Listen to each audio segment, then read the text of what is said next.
পুরো টুর্নামেন্টে খুবই বাজে গেছে, খুবই বাজে গেছে। এরকম এক্সপিরিয়েন্স আগে কখনো হয় নাই যে আপনার ম্যাচের দিনে আজকেও যে আমাদের ওপেনার ব্যাটসম্যান রনি, সেও সকালে উঠে বলতেছে আমার ঘাড়ে লাগছে। তো এখন ধরতে হবে ওকেও ইনজুড। সো এই টিমে ইনজুডের লাস্ট ম্যাচেও দেখা যাবে কেউ না কেউ হয়তো বা বলতেছে আমি খেলতে পারবো না, সব ইনজুরির উপরে আসছে। সো মানে এক্সপিরিয়েন্স ভালো না। এবার আপনাকে মানে মনে হয় মানে যখন শুরু করেছেন তখন নিশ্চয়ই প্লে অফের খেলা একটা আশা ছিল, মানে কখন থেকে মনে হচ্ছে যে প্লে অফটা আজকে স্লিপিং হবে?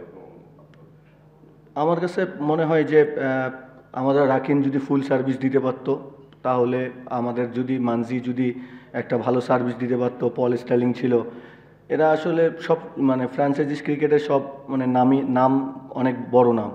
সো কেউ আসলে এইভাবে আমাদেরকে ডেলিভার করতে পারেনি। আর মানে এই টুর্নামেন্টে দীর্ঘদিনের বিপিএল বিভিন্ন বিপিএল এর উইকেটটাকে জিজ্ঞেস করা হয়, মানে আপনি উইকেটটা কিরকম দেখবেন? এবারের উইকেট আলহামদুলিল্লাহ সব থেকে ভালো। আমার যে আমি মানে বিপিএল আমার কখনো মিস হয় নাই, কিন্তু সব থেকে ভালো উইকেট এইবারের বিপিএলে হয়েছে। মানে সবকটা ভেন্যুতে সবকটা ভেন্যুতে ভালো উইকেট।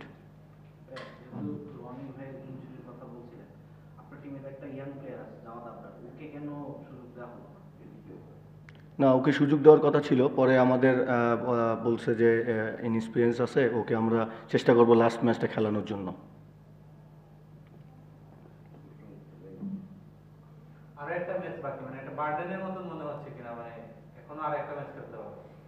না আসলে আরেকটা ম্যাচ বার্ডেন না, কিন্তু যদি আমরা এই মানে লাস্ট ম্যাচটাও যদি জিতে যেতে পারি, তারপরেও নিজের কাছে একটা মানে শান্তি আসবে যে না, ম্যাচ একটা জিতে আমরা আসছি।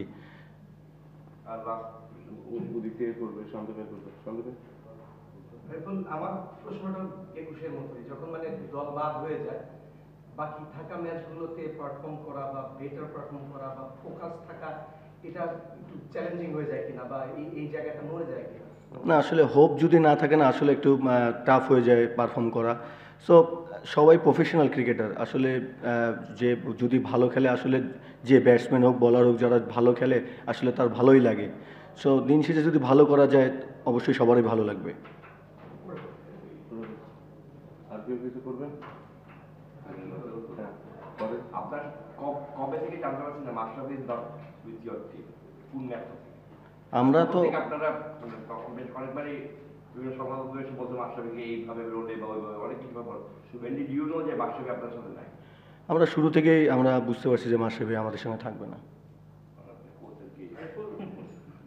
জাস্ট বলছিলেন যে বিপিএল আপনার কখনো মিস হয় না, তো এর আগে কিন্তু কখনো আমরা ক্যাপ্টেন রোলে আপনাকে দেখি নাই।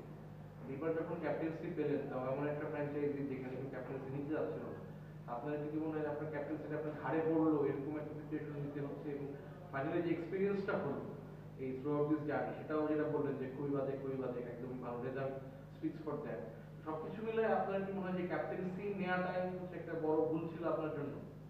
না আসলেই সত্যি কথা বলতে আসলে আমার এর আগে কখনো ক্যাপ্টেন্সি করা হয়নি।